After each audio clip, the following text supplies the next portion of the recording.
Greetings and welcome to another, for me, very, very exciting installment of SEM Mondays Live. And just in case I want to make sure that it's clear, SEM is an acronym for Source Energy Medicine. So SEM Mondays is all about source energy medicine, and the SEM Mondays Lives are I think, an awesome way for us to be able to connect virtually, connect with folks from all around the world who are exploring source energy medicine. SEM Mondays is very, very intentionally designed and created and produced to support those who are very new to source energy medicine. This is a unique opportunity for us to stay in the comfort of our own home or office or from any mobile device, and you have a chance to be able to ask me questions live and in real time. I chose a question that came in from, and I'm just going to use their initials, MA. I chose this question for a variety of reasons. I'm going to read the question and I'll explain why. So MA says, thank you for the excellent overview of source energy medicine. I have been going through the most stressful period of my life, depleting my immune system and energy. My nose is constantly running.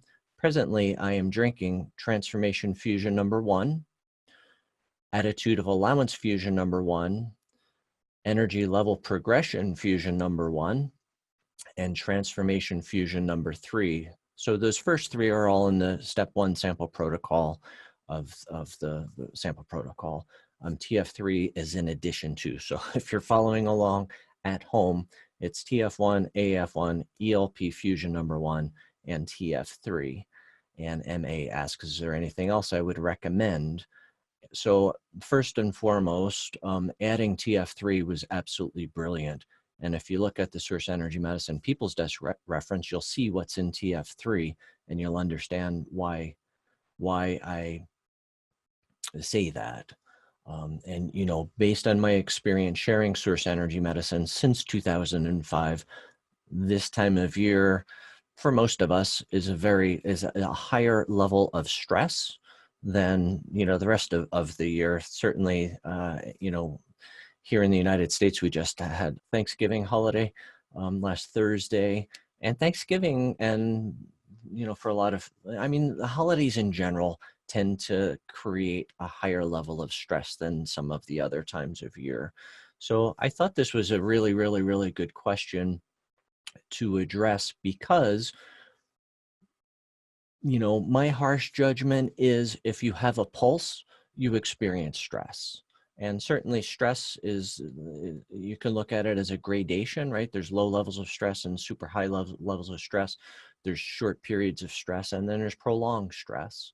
So, and depending on where you live in the world, you know, it might be higher or lower, but collectively, we have never lived as humans with the levels of stress and the levels of fear as we have in the last 4 or so years.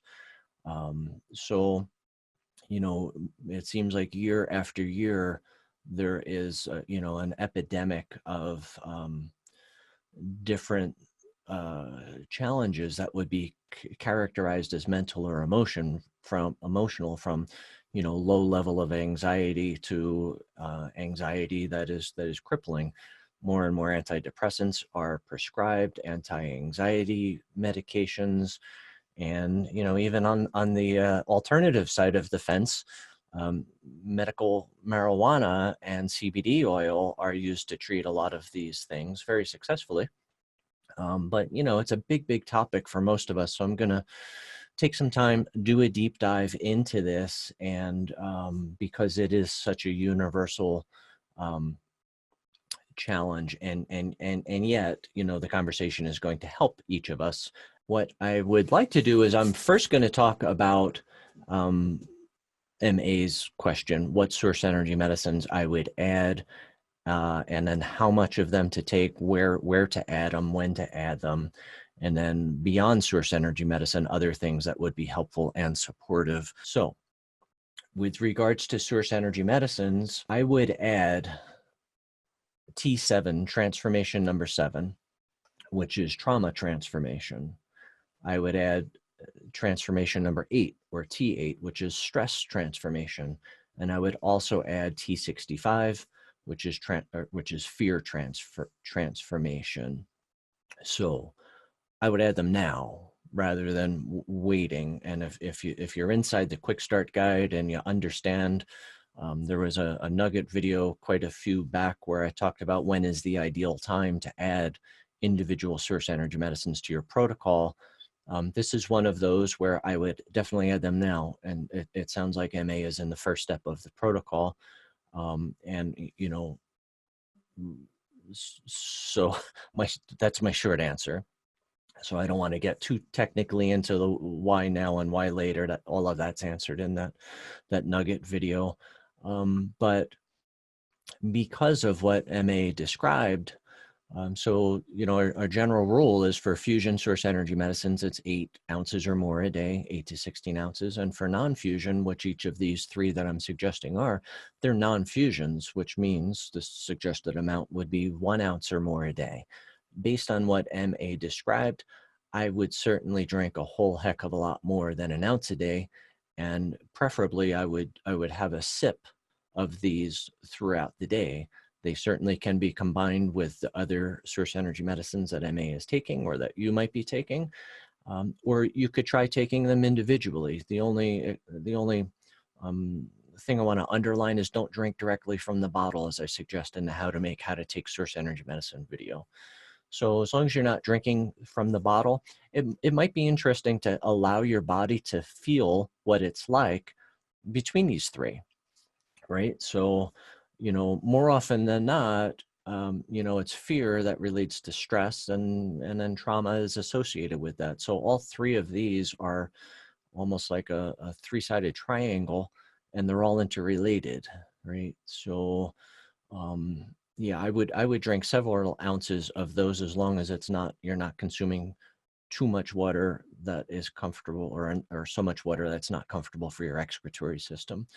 You know, within all of source energy medicine, there's no chance of taking too many or too much source energy medicine, other than, you know, getting feedback, right? Frequent urination is awesome feedback that you are consuming either a greater volume or you're drinking water faster than your body is able to absorb and metabolize. So beyond those 3, you know, I'm always sensitive to, I work with a lot of people who are under a high level of chronic stress, right? For whatever variety of reasons. Sometimes it's family, sometimes it's their own physical health challenges, sometimes it's work environment. So I work with a lot of people one-on-one who do have high levels of chronic stress. And I don't think just leaving at that would do anyone justice, because if I don't have a way of also helping to counterbalance the stress in my life, I likely could not drink enough source energy medicine to transform what I'm being exposed to. So I hope that makes sense.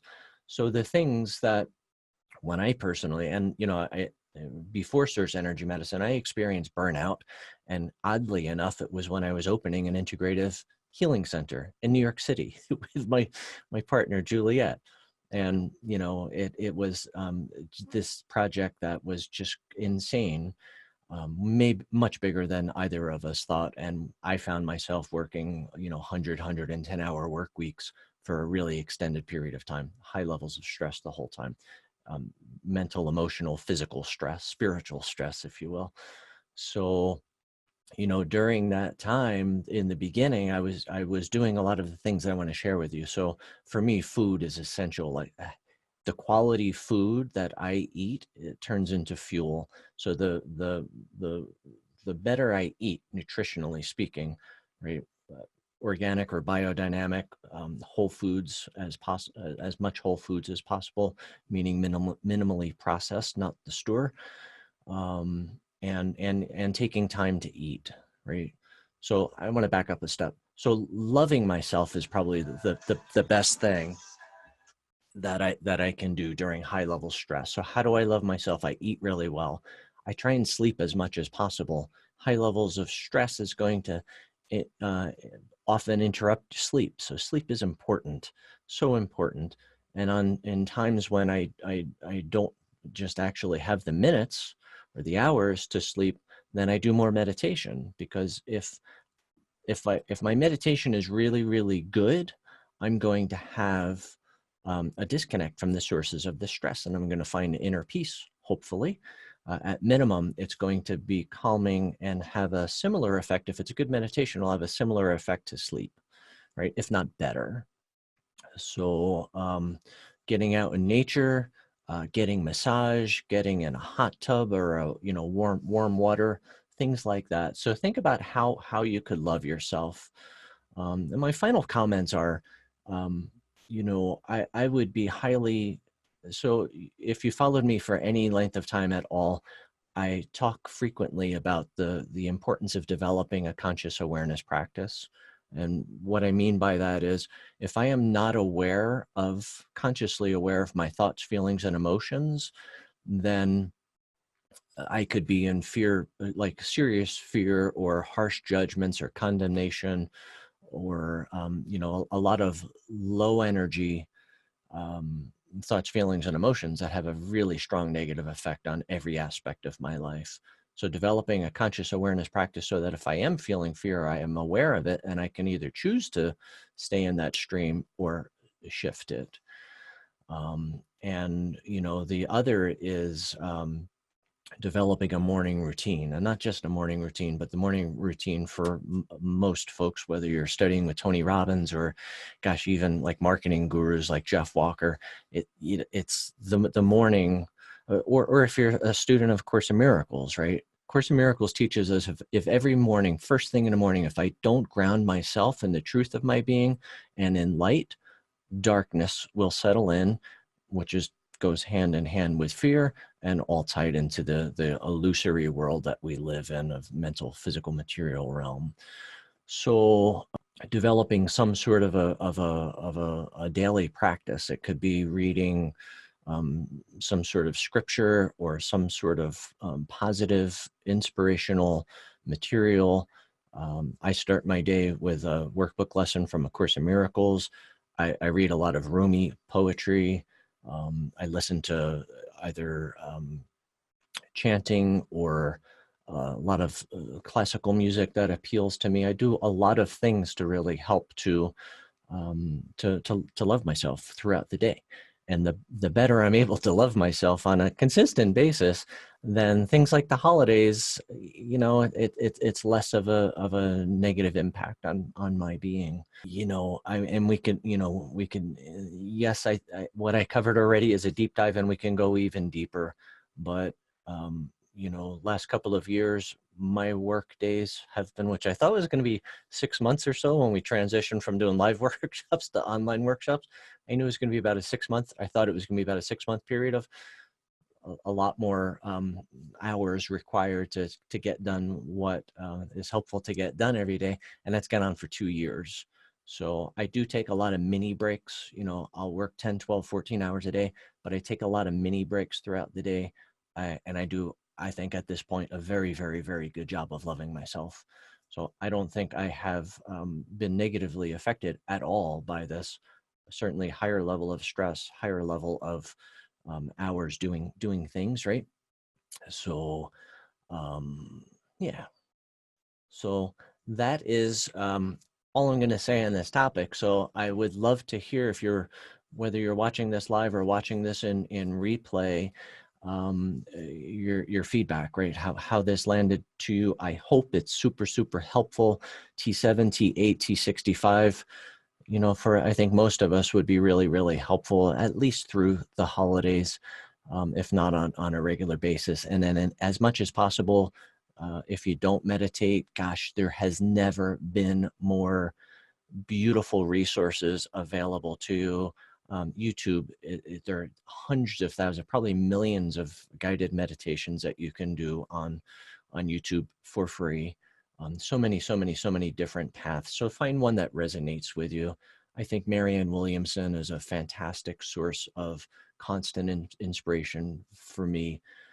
She teaches all about Course in Miracles, but There are a lot of absolutely beautiful sources out there to help to support to mitigate the stress and to help to create. I mean, ultimately, if you think about it, there are a lot of like. So I think of Tony Robbins. He built his career by recognizing very early on there are a lot of people who are highly successful, who are high net worth people who are absolutely miserable.